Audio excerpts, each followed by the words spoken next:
Il y a une autre dimension de prière quand on veut que les gens soient sauvés. Il y a une dimension de prière que l'on fait qui fait en sorte que quand les gens sont convertis, ils sont convertis. Aujourd'hui, les gens viennent, on va les appeler 5 fois. Ah, sœur, on voulait juste prendre de tes nouvelles. Parce qu'ils sont pas, la dimension de puissance libérée pour leur conversion était trop infime. Trop minime. We have to generate power. Vous suivez? Nous devons générer la puissance pour la conversion des gens.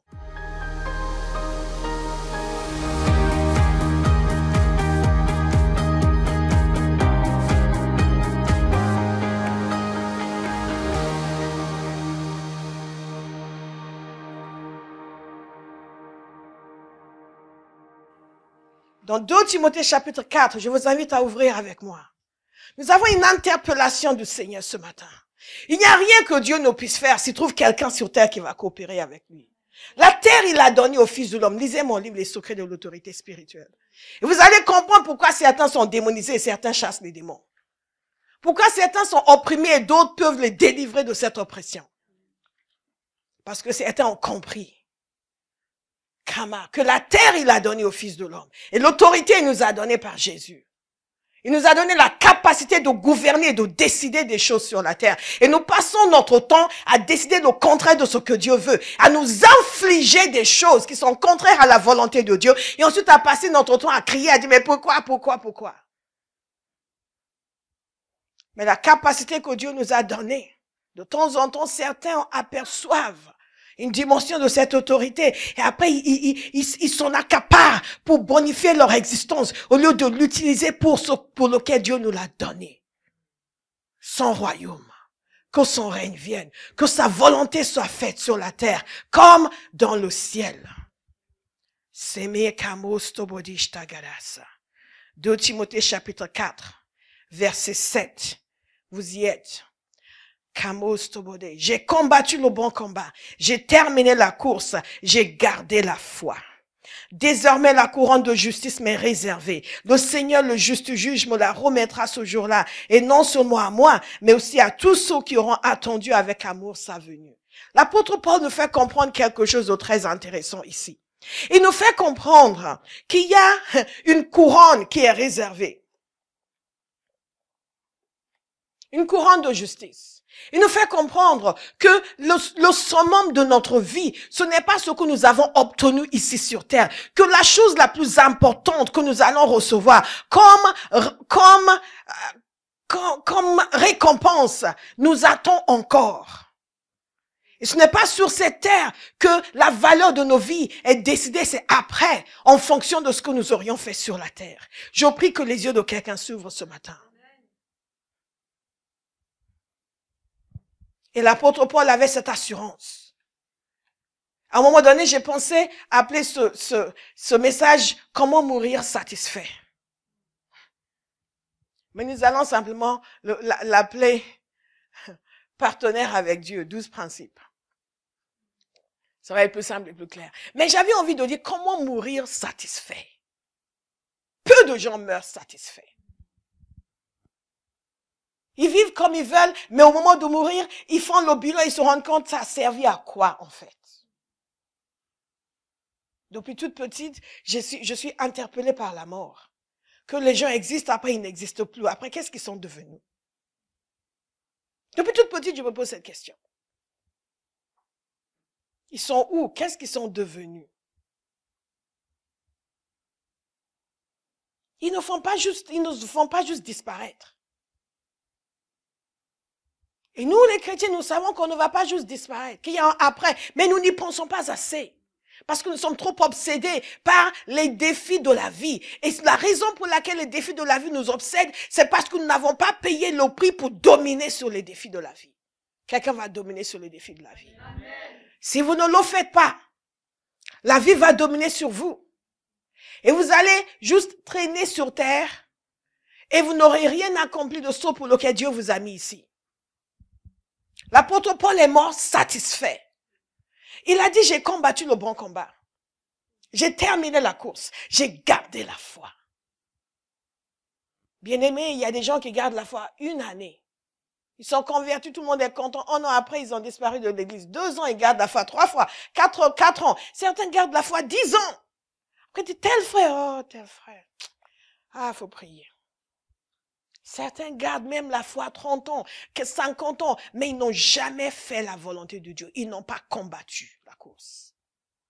Le serviteur de Dieu a dit comment il avait reçu un pasteur qui avait 70 ans, qui avait 69 ans, sa femme avait 70 ans. Et quand il a raconté son histoire, il s'est dit, ah, je ne vais pas être comme cet homme. Dieu l'avait appelé dans son jeune âge à le servir en Afrique. Et il repoussait. Il avait toujours une raison pour repousser. Il fallait qu'il ait de l'argent, donc il va commencer une entreprise. Et l'entreprise florissait, il ne peut pas laisser l'entreprise maintenant, il a continué. Après, il dit, bon, il faut quand même faire quelque chose, il a commencé une église. Mais il avait tout le temps des problèmes dans son église. Après, il a fait beaucoup d'autres choses et finalement, à 69 ans, il est venu. Et lui, il a regardé, il dit, hey, je ne vais pas être comme cet homme. Je ne veux même pas le côtoyer.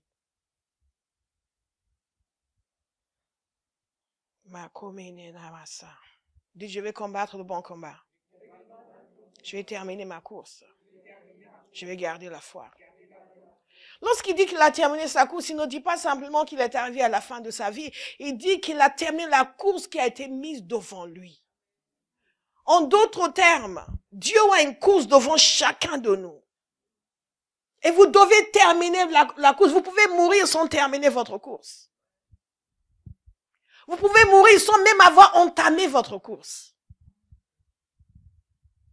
Ah, vous êtes un bon chrétien, vous avez vécu bien, etc. Mais en quoi votre vie a été utile à Dieu? Dieu est un investisseur. Tout ce qu'il vous donne, il attend en retour.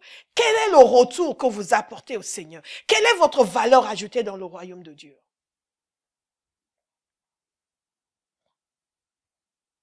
Occuper une chaise n'a jamais été une valeur ajoutée. Jamais. Il n'y a que les pasteurs rétrogrades qui n'ont pas la crainte de Dieu, qui pensent qu'il suffit que les gens occupent des chaises, qui veulent juste remplir des chaises. Occuper une chaise n'a jamais été servir le Seigneur.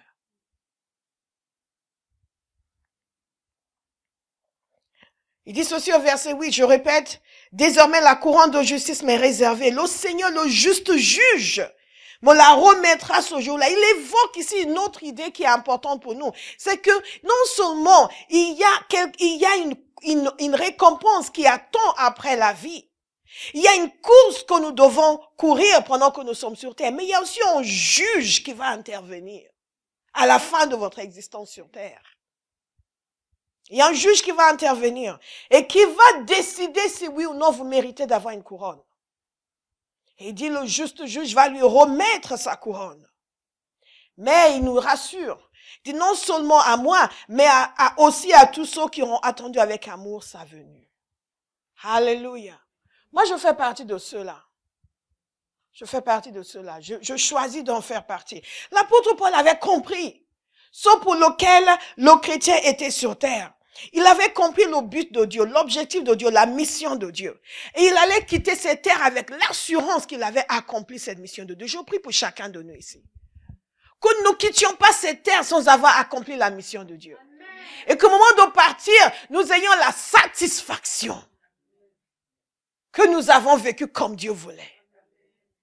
Et qu'une couronne nous sera remise par le Seigneur. Je prie que nous commencions à nous focaliser sur des choses éternelles. Et le même Paul a dit qu'il pouvait se montrer fier de ce que Dieu avait accompli à travers lui. Mais bien aimés, posez-vous des questions sérieuses. Au lieu de vous demander à chaque fois comment je vais construire ma maison, demandez-vous, est-ce que je peux être fier de ce que Dieu a fait à travers moi? Il parle de ce que Dieu a accompli par lui pour amener les non-juifs à l'obéissance. Je suis encore dans l'introduction. Dans l'obéissance par la parole et par les actes, qu'est-ce que Dieu a accompli à travers vous? Par la puissance des signes et des prodiges dont nous sommes équipés pour. Et par la puissance de l'Esprit de Dieu. Ainsi, depuis Jérusalem et en rayonnant jusqu'en Illyrie, j'ai abondamment propagé l'évangile de Christ. J'ai abondamment propagé l'évangile de Christ.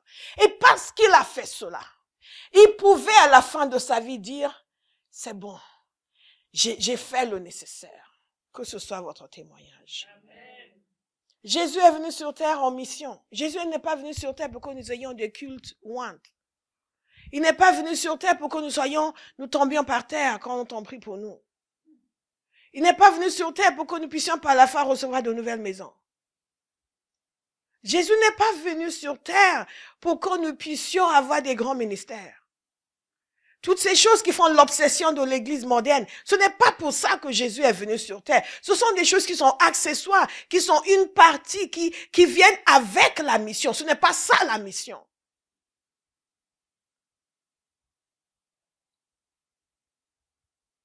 Car Dieu a tant aimé le monde qu'il a donné son Fils unique, afin que quiconque croit en lui ne périsse point, mais qu'il ait la vie éternelle. Et Jésus, en quittant cette terre, il a dit, allez et faites des nations des disciples.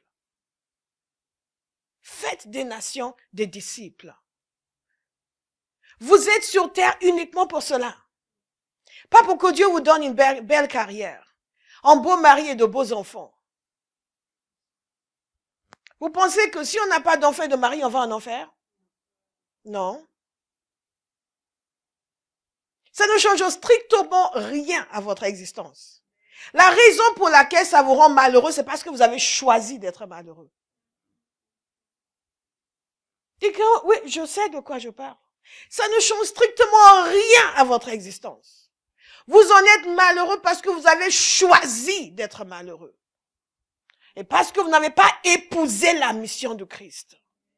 Si vous épousez la mission de Christ, vous serez tellement rempli de Dieu, de sa puissance, de sa présence, que personne ni rien ne vous manquera.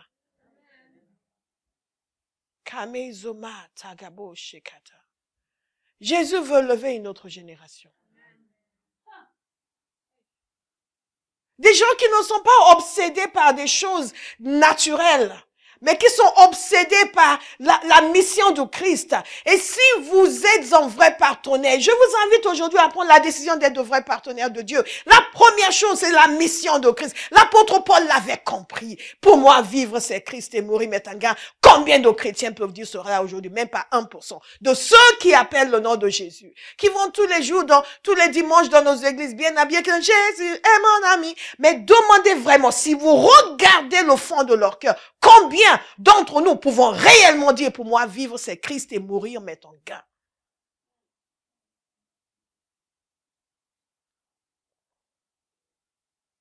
Que si nous nous tenions dans la place d'Étienne, et le choix c'est renoncer à Christ ou mourir, combien d'entre nous allons accepter de mourir? Non, nous aimons trop le monde, nous aimons trop le monde, nous aimons trop le monde, nous aimons trop le monde. Mais Dieu est en train de nettoyer son église. De nettoyer son église.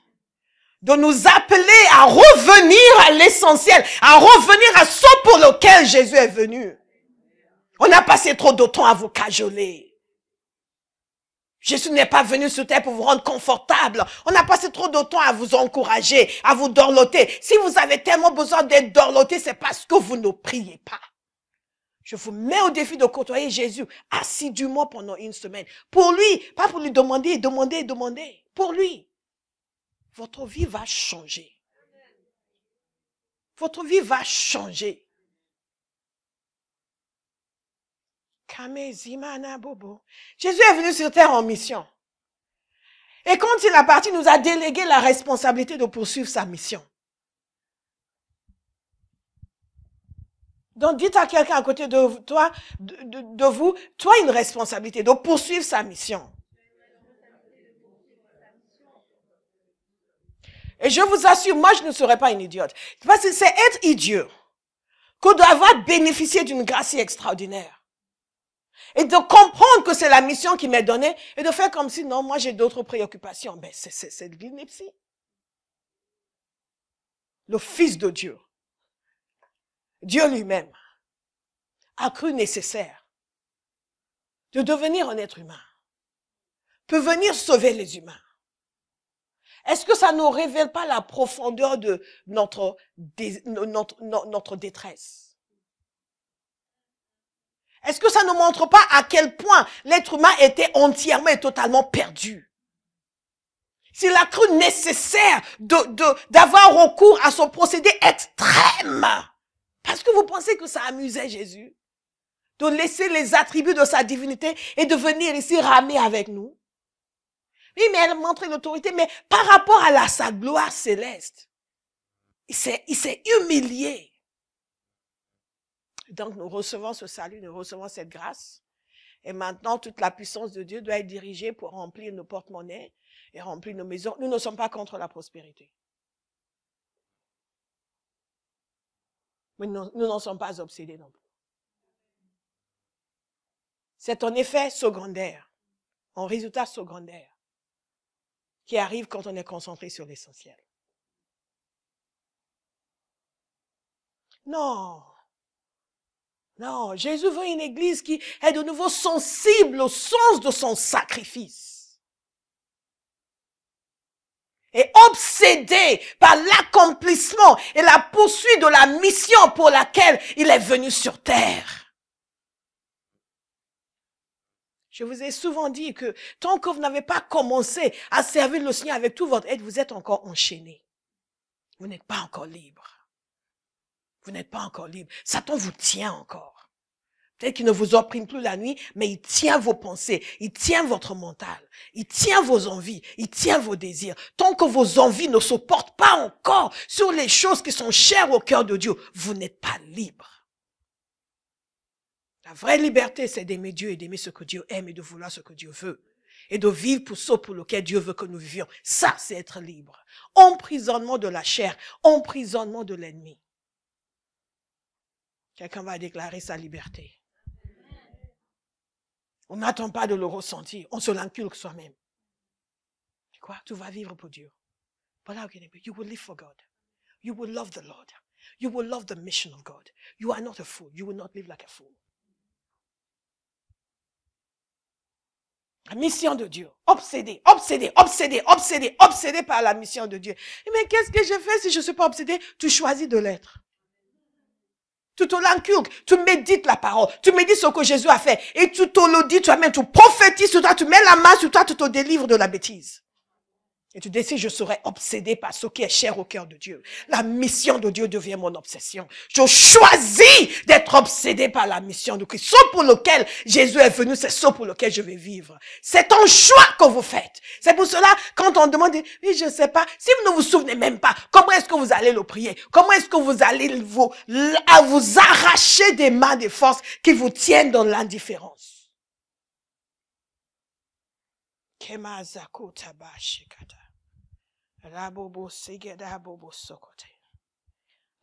mission de Dieu devient une obsession. Dites-le, la mission de Dieu devient une obsession. La mission de Dieu devient une obsession. Vous savez, je vous ai lu le passage de Philippiens 1 où l'apôtre Paul leur parle du fait qu'il tenait ferme dans un même esprit. Il devait tenir ferme dans un même esprit, combattant dans le même cœur pour la foi de l'évangile. Ça, c'est une église puissante. Une église puissante, ce n'est pas une église qui a un choral de 100 voix. Et je m'attaque à personne au cas où il y a des gens qui ont des chorales de 100 voix.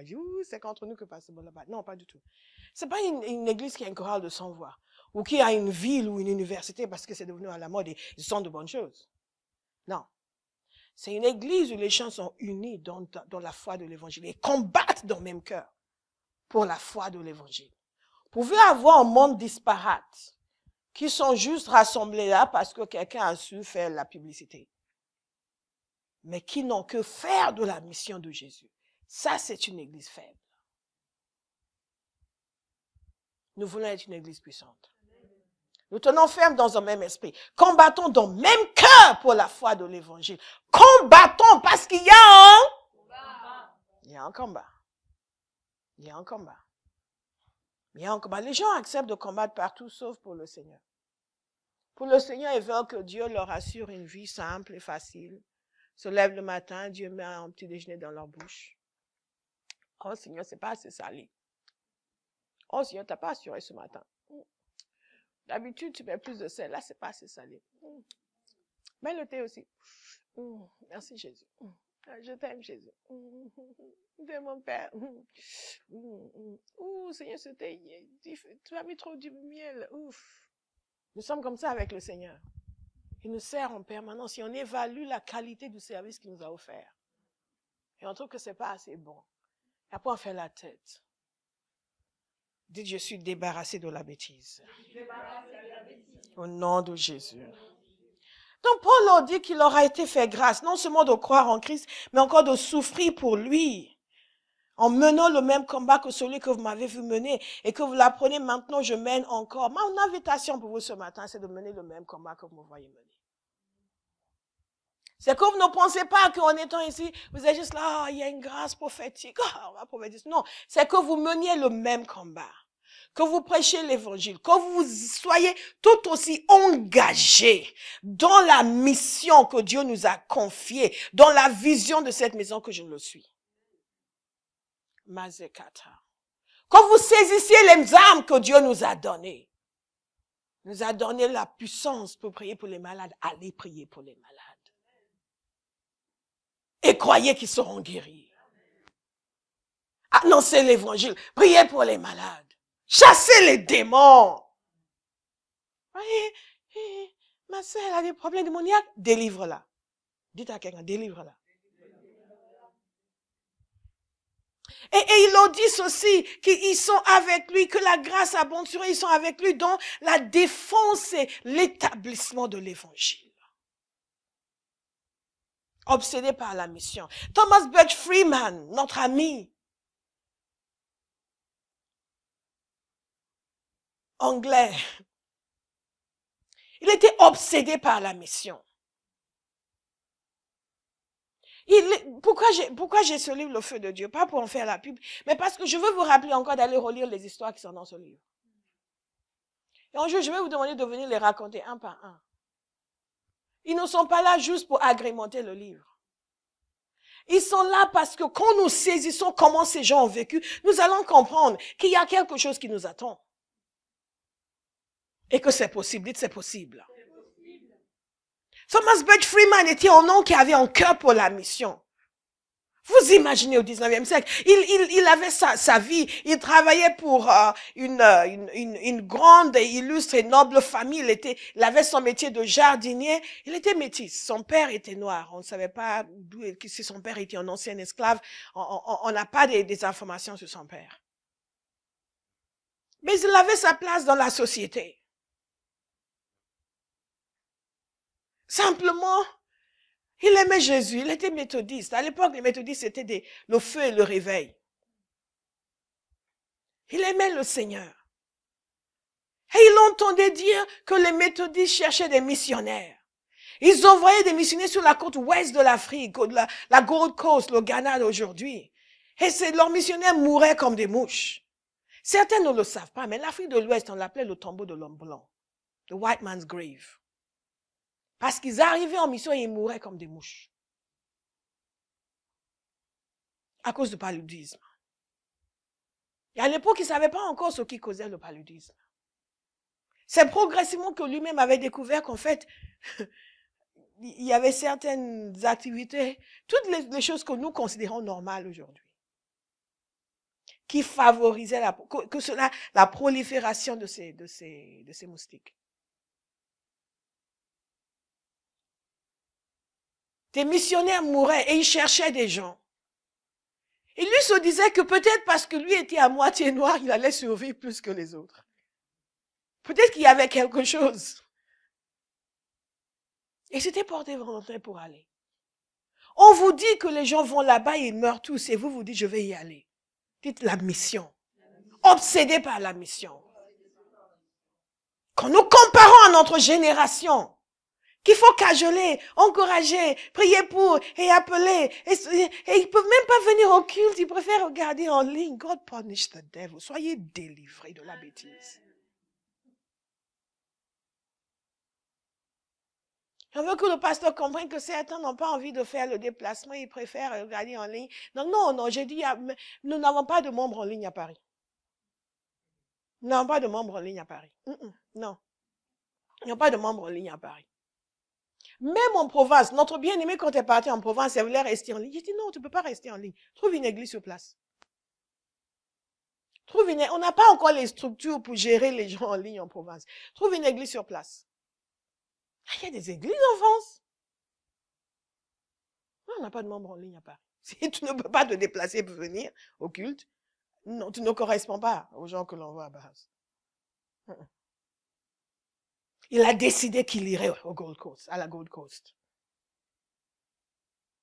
Il s'est marié avec une petite Anglaise qui savait que les Blancs mouraient en Afrique de l'Ouest et qui acceptait de le suivre. Et elle est morte sur place.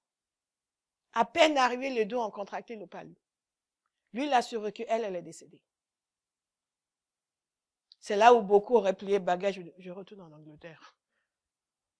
Parce que de toute façon, en arrivant sur place, il voyait très bien qu'il n'y avait rien entre lui et ces Noirs qui sont sur place. Ils ont peut-être un peu la même couleur, mais c'est tout. Toute une autre civilisation différente. Mais il est resté. Non seulement il est resté, il a passé le reste de sa vie.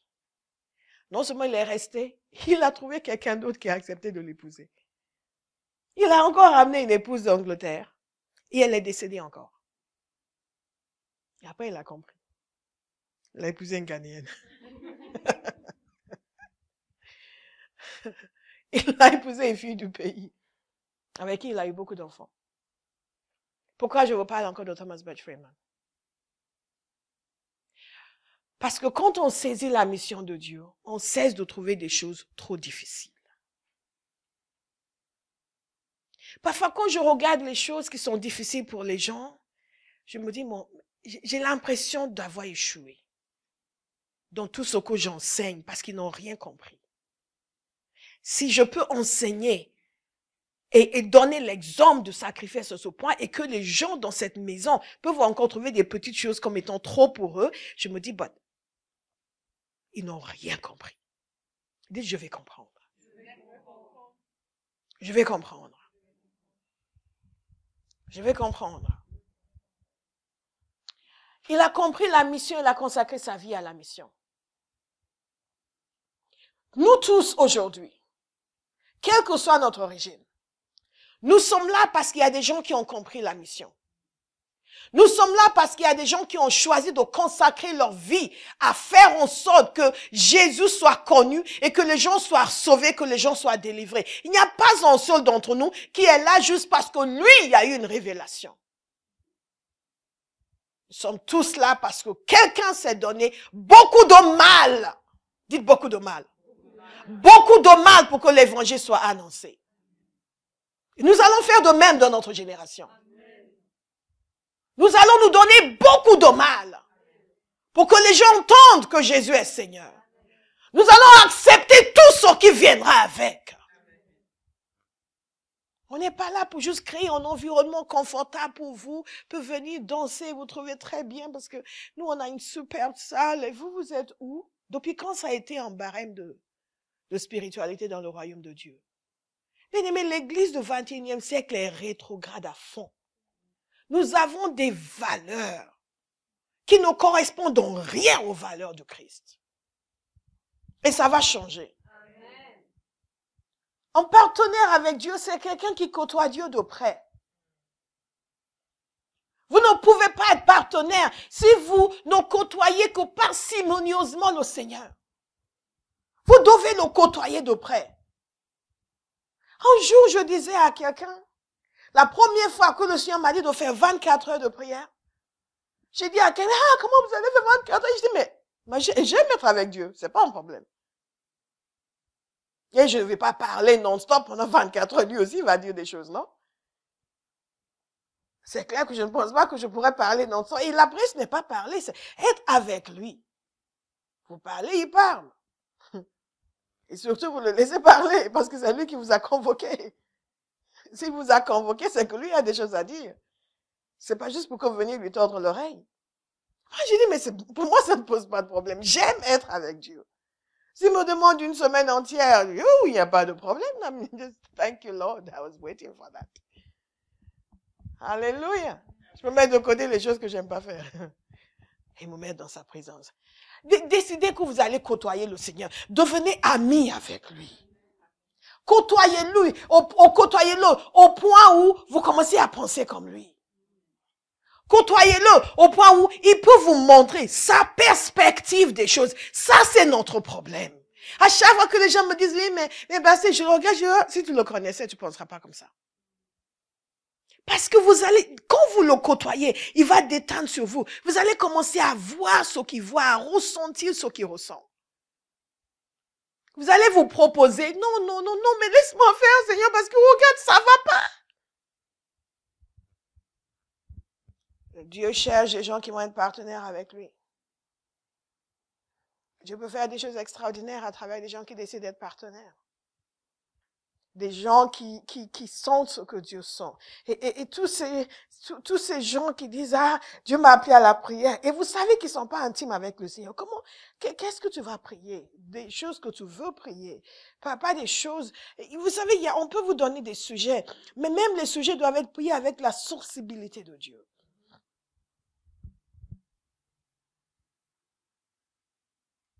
Vous comprenez?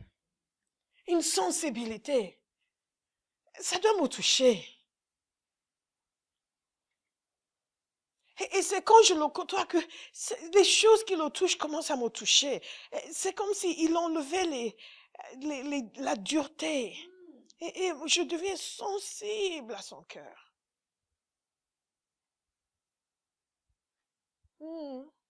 C'est comme ça que ça se passe.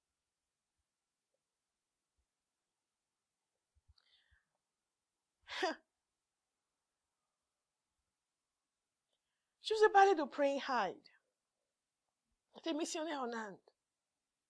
Connu pour sa vie de prière. Et comment sa vie de prière a permis de déclencher un réveil. Mais cet homme, tout ce qu'il savait faire, c'est prier. Parfois, tout le monde était là où il faisait leur conférence. Il était dans son coin, il priait. Il priait. Il priait. Nous avons encore besoin des gens comme ça qui aiment la présence de Dieu. Nous avons besoin des gens dans l'église qui aiment être avec Dieu. Aujourd'hui, tout le monde aime être devant. Vous voyez des gens qui sont fâchés dans l'église et vous ne savez pas, vous pensez qu'on leur a fait quelque chose. On leur a rien fait, on leur a juste pas donné le micro, c'est tout. Vous voulez juste être devant. Non, ils ne veulent pas vivre une vie sainte, mais ils veulent être devant. Ils trouvent toutes sortes de raisons pour continuer à vivre dans l'impudicité, mais ils veulent être devant. Vous savez qu'ils ne côtoient pas Jésus. Praying Hyde. Une vie de prière. Une sensibilité au cœur de Dieu. Nous sommes tous là, oui, Seigneur, on va le réveil. Oh, et après, nous rentrons chez nous et on oublie de prier. Parce qu'on n'aime pas Dieu, on n'aime pas sa présence. Et je vous ai souvent dit comment le Seigneur m'a attiré dans la prière. Je lui ai dit, Seigneur, tu vois, soyons lucides, bien-aimés, soyons lucides. Arrêtons de faire semblant. Je lui ai dit, tu sais, Seigneur, très jeune dans la foi, j'ai compris. Je ne prie pas longtemps et c'est pas normal parce que si vraiment j'aimais ta présence, je devrais pouvoir rester longtemps avec toi. Je devrais vouloir rester longtemps avec toi. Donc, il y a quelque chose qui cloche. Ma logique, si vraiment tu es bon, comme je dis, tu es merveilleux, comme dit la Bible, alors pourquoi? Soyez exigeants avec vous-même. Vous connaissez l'histoire, comment j'ai commencé à prier de longues heures? Je vais m'en réveiller. Je ne vais pas arrêter tant que je ne l'entends pas sonner. Je vais continuer. Saint-Esprit, tu vas m'aider. Discipline. Discipline. Et quand Dieu voit que vous êtes sérieux, après, il vient vous aider. Il vient vous aider. Il y a des gens, vous voulez les tuer, dites-leur de prier 2 heures. Ah! On dit à pasteur, et te dit, et vous devenez quelqu'un de mauvais. Parce que vous leur dites de prier. Oui, mais ce n'est pas une question de prière, c'est une question de quoi? Bien aimé, si vous ne côtoyez pas le Seigneur Jésus, vous ne serez pas sensible à son cœur. Sa mission va être un fardeau pour vous. Va être quelque chose qu'il faut faire parce que, ah bah, on gagne des âmes, donc il faut qu'on le fasse. Il faut qu'on le fasse parce que sinon on va te demander. Non, non, tant que vous êtes encore sur le, on va me contrôler, vous n'êtes pas encore en phase avec son cœur. Magemona Shegere. Nous sommes partenaires lorsque nous croyons réellement à la vision qu'il a donnée. Nous y croyons. Nous croyons à la vision qu'il a donnée et nous croyons à la grâce qui est sur le serviteur de Dieu que nous suivons. Regardez ce que Paul a dit concernant Timothée. Ce passage me parle parce que souvent, je disais à un groupe l'autre jour, je ne travaille pas avec des ennemis. Parce que souvent, nous sommes dans un endroit et nous tolérons à peine le pasteur. Nous sommes là parce que nous aimons la louange. Mais quand le pasteur, des fois, il y a des gens, dès que le pasteur commence à prêcher, ils regardent ailleurs. Commencent à penser à tout ce qu'ils vont faire après le culte. Ils sont là parce qu'ils aiment les frères et sœurs, ils aiment la louange, ils aiment ceci, mais alors le serviteur de Dieu, mon Dieu. Pour vous changer votre cœur, vous allez ailleurs. C'est vraiment important. Et si c'est quelqu'un de pas bien, qu'est-ce que vous faites là? Qu'est-ce que vous faites là? Vous devez être pas trop bien vous-même. Moi, je ne le dis pas aux gens là-bas, je le dis aux gens en ligne parce que le pasteur vous l'a bien. Même si vous ne le pensez pas, je le pense. Non, non, non, écoutez-moi attentivement, c'est sérieux ce que je vous dis. Paul a dit concernant Timothée. Et l'autre version, c'est que les serviteurs de Dieu sont tous des gens qui les poignardent à longueur de journée. Comment est-ce que l'œuvre de Jésus sera faite lorsque vous êtes constamment en conflit? Je disais en groupe l'autre jour, je ne travaille pas avec des ennemis. Personne n'est dans l'obligation de m'aimer. Mais vraiment pas du tout. Je connais beaucoup de pasteurs. Certains sont très affables. Tu vois, ce pasteur, il est très gentil. Tu vas l'apprécier, va là-bas. Mais l'œuvre de Dieu doit se faire dans l'harmonie. L'œuvre de Dieu doit se faire. On s'aime et on se donne mutuellement. Et Paul disait concernant Timothée, vous savez que Timothée a fait ses preuves en se consacrant au service de l'évangile avec moi. Avec moi. Il s'est consacré au service de l'évangile avec moi. Il n'était pas là, mais il faisait son truc à lui. Il me supportait à peine.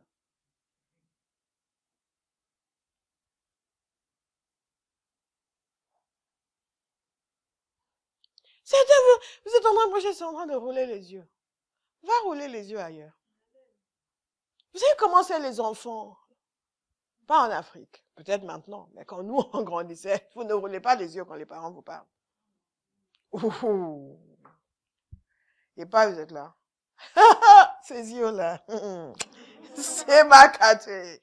Ces yeux-là. Après, tu feras attention, même pour les lever, tu feras attention. C'est une autre génération. Pareil que maintenant, les enfants roulent les yeux. Mais, et ils roulent les yeux. Non, ce n'est pas dans cette atmosphère-là que nous sommes censés servir le Seigneur.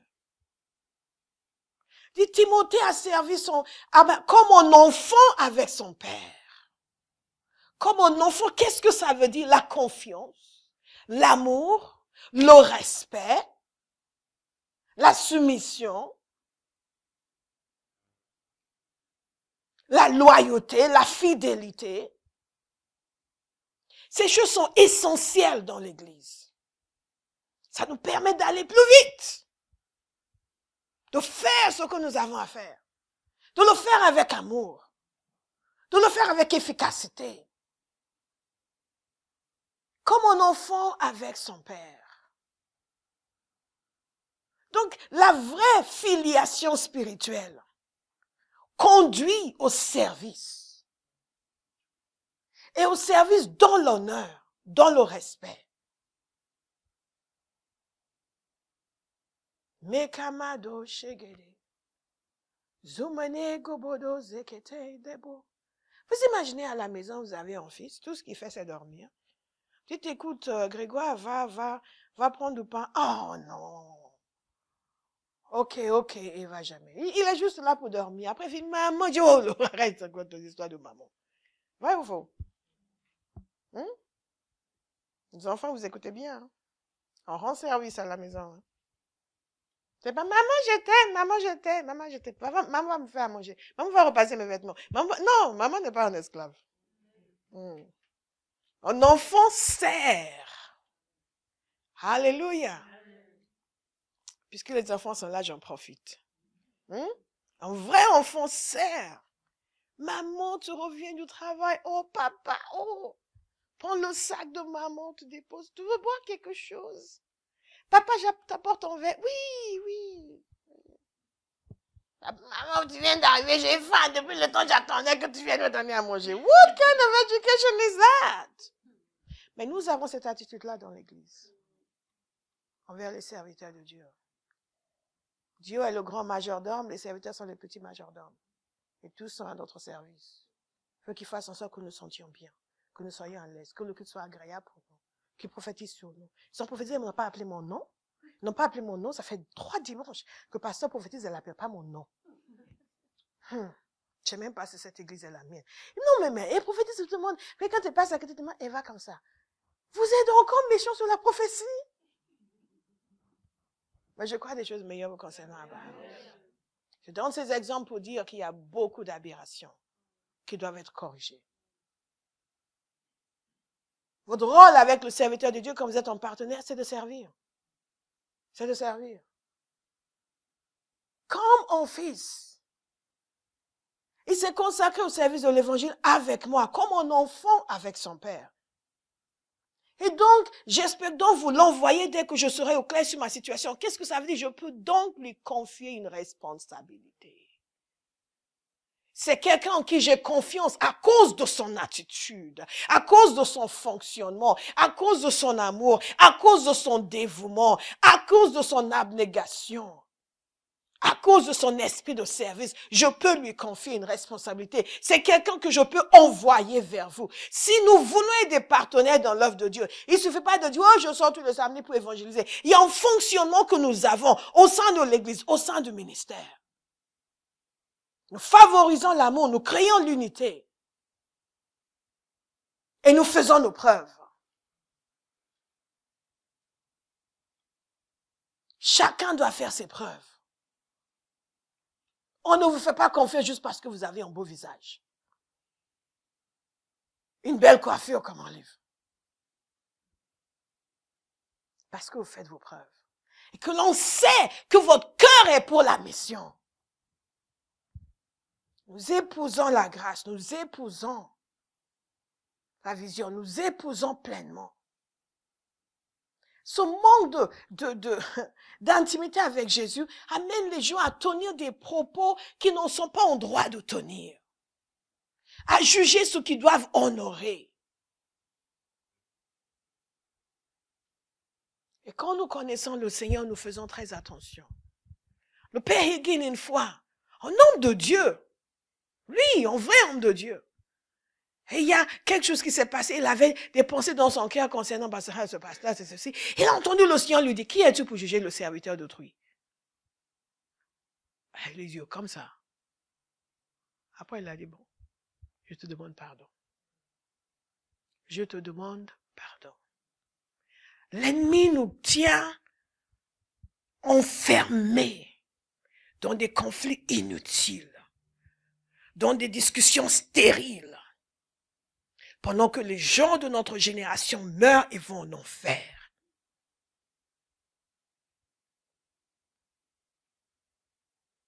J'ai visité 2 églises au Brésil pendant un de mes voyages. La première église, beaucoup de monde, super musique, bonne prédication, mais il manquait quelque chose. Vous savez que ce n'est pas un endroit où les gens sont partenaires de l'évangile. Vous sentez que la vie de Christ, ça fait défaut ici. Mais les chants étaient beaux. J'ai discuté avec quelqu'un à la fin du culte et j'ai dit à la personne que la semaine suivante que j'avais vu une autre église et que j'irais la semaine suivante parce que j'étais au Brésil pendant 2 semaines et j'avais 2 dimanches. Elle m'a dit, vous allez aimer. J'ai dit, ah bon? Ah oui, vous allez aimer. Vous allez aimer plus qu'ici, vous allez aimer. Le pasteur de l'autre église était le cousin du pasteur de l'église où j'étais. Et elle avait raison. Je suis arrivée dans l'autre église. My God. Kindred spirits. On avait le même esprit. Je suis arrivée, à l'intérieur de moi, ça a commencé à bouillonner. Bouillonner. La louange était bien. La prédication était bien, mais il y avait une vie de Dieu. Bien-aimés, je vous assure, quand on suit les principes du Seigneur et qu'on décide de fonctionner comme Dieu veut, la présence de Dieu nous envahit. Il y avait une vie de Dieu dans cette église. J'étais là, ah, God is here. Qu'est-ce qui a fait la différence? L'attitude des gens. Leur obsession, c'était Jésus. Dans l'autre église, c'était autre chose. Là, c'était, vous voyez, c'est le dévouement envers le Seigneur. Vous savez que ce n'est pas un endroit où les gens sont en train de se battre tout le temps, de critiquer, de condamner, d'attaquer. La présence de Dieu. Quand ils ont demandé les gens qui étaient là pour la première fois, je me suis levée. La personne à côté de moi était choquée de savoir que j'étais là pour la première fois. Moi, ça m'arrive tout le temps quand je voyage. Parce que j'étais à fond dedans et pensais que j'étais un membre de l'église. Et à la fin, il m'a chopé pour aller manger avec eux. Il y avait un repas, on était là, on discutait. Et j'ai tellement aimé. Bien aimé, il y a une vie de Dieu. Dieu récompense de sa présence. Quand le peuple est consacré à lui et quand nous mettons de côté les histoires des guerres, des conflits, on attaque le pasteur, on n'est pas content du pasteur. C'est vous qui allez dessécher. Quelle présence de Dieu dans cet endroit. J'ai là, wow. Et je comparais à l'autre église. J'ai dit, wow. J'ai toujours eu cette obsession pour la présence de Dieu. Comment on se dit nous sommes une église et on vient et c'est sec, c'est stérile? Non. On vient devant le roi, il nous a précédés. Sa présence doit être manifeste, palpable, réelle, concrète. Et chose intéressante, vous avez plus ou moins le même nombre de personnes, je pense, peut-être que l'autre il avait un peu plus. Mais la vie, il y avait dans un endroit, il y avait la vie, dans l'autre, il n'y avait pas la vie. Une des choses qui amène cette vie de Dieu, c'est l'engagement pour sa mission. Cherchez premièrement le royaume de Dieu et sa justice. Et tout le reste vous sera ajouté. Dis tout le reste. Tout le reste. Tout le reste.